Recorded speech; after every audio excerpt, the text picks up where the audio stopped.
सभी को सादर जय जिनेन्द्र। अमूर्त दृष्टि अंग में रेवती रानी प्रसिद्ध हुई। भरत क्षेत्र के मध्य में विजयार्थ पर्वत है और उनके राजा का नाम है चंद्रप्रभ। एक दिन उनकी इच्छा यात्रा करने की हुई तो उन्होंने अपने राज्य का सारा भार अपने पुत्र चंद्रशेखर को सौंप कर वे दक्षिण मथुरा की ओर यात्रा के लिए चले गए।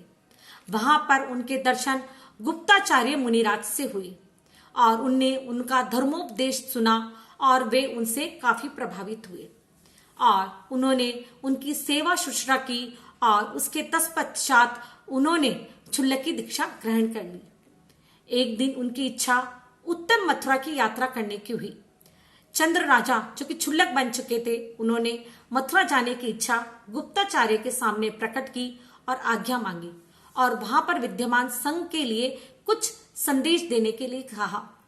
गुप्ताचार्य बोले कि मथुरा में सूरत नाम के बड़े ज्ञानी मुनिराज हैं, उनको मेरा नमस्कार कहना और सम्यक्त्व दृष्टि धर्मात्मा रेवती रानी को मेरा धर्मवती कहना। क्षुल्लक ने पूछा, इसके सिवा किसी और को कुछ कहना है क्या? तो गुप्ताचार्य मुनिराज ने मना कर दिया। जब चंद्रप्रभ ने यह सुना तो उन्होंने लगा कि जब वहां द्वादशांग के ज्ञाता भव्यसेन मुनिराज है, मुनिराज ने उनके लिए कुछ नहीं कहा, अवश्य ही इसमें कोई बात अवश्य ही होगी जो हमें आगे मालूम चल जाएगी। ऐसा सोचकर क्षुल्लक मुनिराज वहां से चले गए और मथुरा में जाकर उन्होंने सूरत मुनिराज के दर्शन किए और उन्हें गुप्ताचार्य के द्वारा कही आशीर्वाद कहा तो सूरत मुनिराज ने उनकी बहुत वात्सल्य किया, जिससे चंद्रप्रभ अत्यंत प्रसन्न हुई। अब सूरत मुनिराज के दर्शन करने के बाद चंद्रप्रभ द्वादशांग के ज्ञाता भव्य सेन मुनिराज के दर्शन करने को पहुंचे और उन्होंने भव्य सेन मुनिराज को नमस्कार किया, पर भव्य सेन मुनिराज ने अभिमान में आकर उन्हें धर्म वृद्धि तक न दी।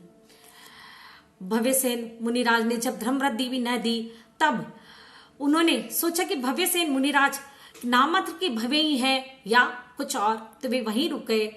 जब दूसरे दिन भव्यसेन मुनिराज सोच के लिए जा रहे थे तो क्षुल्लक चंद्रप्रभ भी उनके साथ पीछे पीछे हो लिए और जब वे चल रहे थे तो चंद्रप्रभ ने अपनी विद्या के बल से उनके रास्ते में हरे भरे तृण उगा दिए। भव्यसेन मुनिराज ने उनकी भी परवाह न करते हुए उन्हें रोंदते हुए, जबकि हरे भरे तृणों में एक इंद्रिय जीव का गया है, उनको रोंदने पर जीव हिंसा का पाप का दोष लगता है, लेकिन वे उन्हें रोंदते हुए सोच के ले चले गए। अब चंद्रप्रभ ने अपने विद्या के बल से उनके लोटे का जल सुखा दिया। सोच करने के बाद जब भव्यसेन ने देखा कि लोटा औंधे मुंह गिरा हुआ है, इसमें पानी नहीं है, तो चित्ते में क्षुल्लक चंद्रप्रभ ने कहा कि पास ही में एक सरोवर है, आप वहां जाकर शुद्धि कर लीजिए। तो भव्यसेन महाराज ने अपने कर्तव्य का भी ध्यान नहीं रखते हुए वहां जाकर अपनी शुद्धि कर ली। अब चंद्रप्रभ को विश्वास हो गया कि ये नाम मात्र के जैन हैं, ये तो मिथ्यात्वी है। अब उन्होंने रेवती रानी की परीक्षा करने की सोची। उन्होंने क्षुल्लक चंद्रप्रभ ने पूर्व दिशा की ओर ब्रह्मा का रूप धारण करके विराजमान हो गए। पूरा गांव उनके दर्शन के लिए उमड़ने लगा। राजा भी उनके दर्शन के लिए गए और राजा ने अपनी रानी रेवती को भी उनके दर्शन करने जाने के लिए कहा। तो रेवती रानी ने कहा कि नहीं, कि मोक्ष का मार्ग, सम्यक दर्शन, सम्यक ज्ञान, सम्यक चारित्र का मार्ग केवल जिनेन्द्र भगवान ही का, आदि ब्रह्मा जिनेन्द्र ही कहे गए हैं और ये वो ब्रह्मा नहीं है, ये तो कोई धूर्त माया भी है और वह दर्शन करने के लिए नहीं गई। क्षुल्लक ने अगले दिन विष्णु का रूप धारण किया, सब उनके दर्शन को गए, बट रेवती रानी अब भी उनके दर्शन करने के लिए नहीं गई।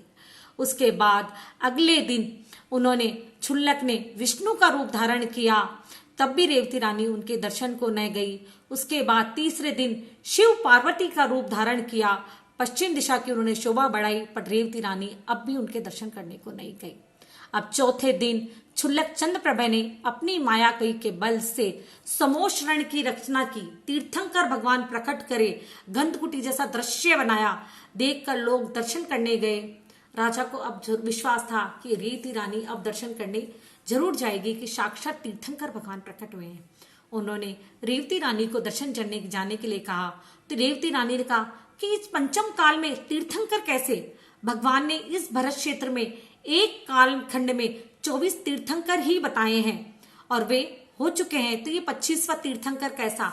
ये जरूर ही कोई धूर्त मायावी का जाल है और वह दर्शन करने के लिए नहीं गई। अब चंद्रप्रभा ने कहा कि बस परीक्षा हो चुकी और उन्होंने रेवती रानी की जो प्रशंसा गुप्ताचार्य से सुनी थी वह यथार्थ ही है। रेवती रानी की ऐसी दृढ़ श्रद्धा देखकर वे चंद्रप्रभा असली रूप में प्रकट हुए और उन्होंने रेवती रानी को असली रूप में प्रकट होकर कहा, धन्य है आपके अमूढ़ दृष्टि अंग को। गुप्ताचार्य मुनिराज ने आपके लिए धर्म वृद्धि का आशीर्वाद दिया है और आपने आपके बारे में कुछ कहा था, इसलिए मैंने आपकी परीक्षा की, लेकिन धन्य है आपके अमूढ़ दृष्टि अंग को। इस प्रकार मथुरा नगरी में रेवती रानी की ऐसी दृढ़ श्रद्धा देखकर जैन धर्म की महान प्रभावना हुई। जिन भगवान की परम भक्त महारानी रेवती भी जिन दीक्षा ग्रहण कर शक्ति के अनुसार तपश्चर्या करके आयु के अंत में ब्रह्म स्वर्ग में महेंद्रिक देव हुई। इस कहानी से हमें यह शिक्षा मिलती है कि वीतराग परमात्मा अनंत देव का सच्चा स्वरूप पहचान कर इसके अलावा अन्य किसी देव को हमें नमस्कार नहीं करना चाहिए। सभी को सादर जय जिनेंद्र।